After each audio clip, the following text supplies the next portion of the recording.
Hello and welcome back to Widgets 3D. In this video, I will talk about this dazzling tiny starfish that was designed by CinderWing. This print took roughly about 5 hours to print. Its movement is very silky and smooth. It's very fun to fiddle with and hold in your hand. Starfish can also be used for posing and putting on uneven surfaces. It is printed fully in place and with a two-tone filament for the base. You can contact us if you want to customize the base color and or dots.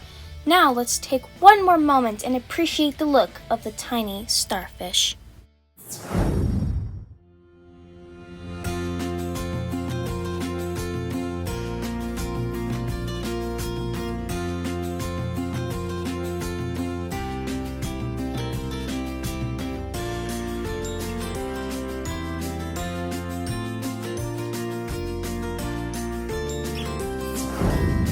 That's all I have for you today. Remember to like and follow for more content.